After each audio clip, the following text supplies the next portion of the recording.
नमस्कार.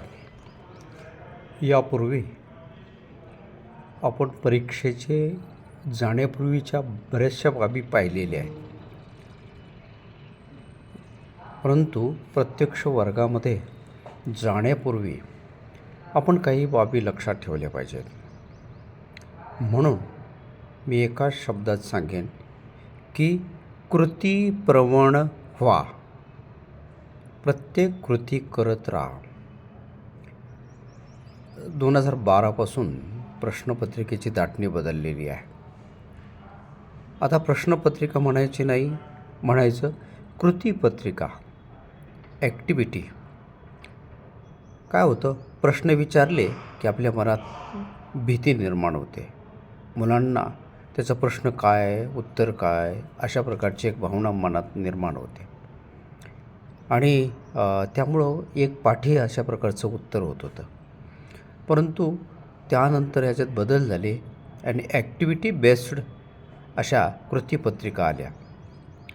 म्हणून सध्या कृतीपत्रिकेमध्ये कुठल्याही प्रकारचं पाठांतर जर करत असाल तर ते चुकीचं आहे. पाठांतराला पूर्ण फाटा आहे. तुम्ही जेवढं व्यासंग वाढवाल, चिंतन कराल, मनन कराल, आकलन द्याल, तुम्ही प्रत्येक बाब समजपूर्वक जर वाचायला सुरुवात केली तर तुम्हाला त्या ॲक्टिव्हिटी अतिशय सोप्या जातात. या कृतीमध्ये तुम्हाला स्वनिर्मितीला चान्स आहे. आपल्याला त्यासाठी कृतीप्रधानता निर्माण केली पाहिजे.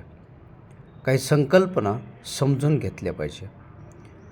स्वतःच्या विचारानं लिहिण्याची सवय लागली पाहिजे. अभिव्यक्त किंवा स्वमत अभिव्यक्ती याला विशेष महत्त्व या कृतीपत्रिकेमध्ये आहे.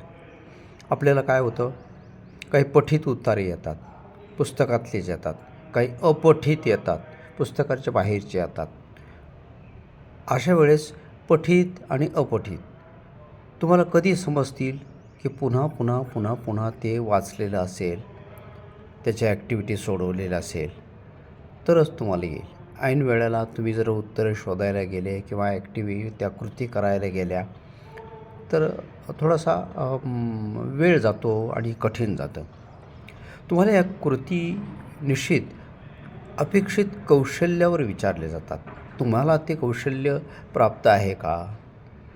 एखादा घटक तुम्ही किती सूक्ष्म पद्धतीने अभ्यासलेला आहे, त्याचा सराव केला आहे का, त्याचं सूक्ष्म वाचन केलेलं आहे का, त्यानंतर तुम्हाला वाचून स्वतःच्या मनानं त्या कृती किंवा ॲक्टिव्हिटी करता येतात का, हा सर्व भाग त्याच्यामध्ये असतो.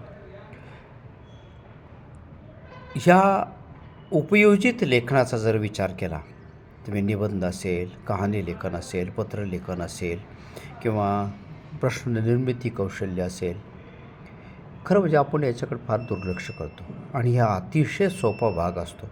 याला कुठल्याही प्रकारचं विषयाचं बंधन नसतं. तुम्ही म्हणाल, तुम्ही त्या पद्धतीने लिहाल ते बरोबर असतं असं म्हटलं तर काही वावगं होणार नाही. त्यासाठी काय पाहिजे, तुम्हाला भरपूर वाचता आलं पाहिजे, भरपूर वाचन असलं पाहिजे, व्यासंग असलं पाहिजे आणि मग मराठी असो, हिंदी असो, इंग्रजी असो किंवा कुठल्याही प्रकारचं वाचन असं पाहिजे. शब्दसंग्रह मोठा असला पाहिजे. तुम्हाला प्रत्येक बाब जर आपण चिंतनावर भर देऊन, मननावर भर देऊन केलेली असेल तर ह्या सगळ्या गोष्टी आपल्याला सोप्या जातात.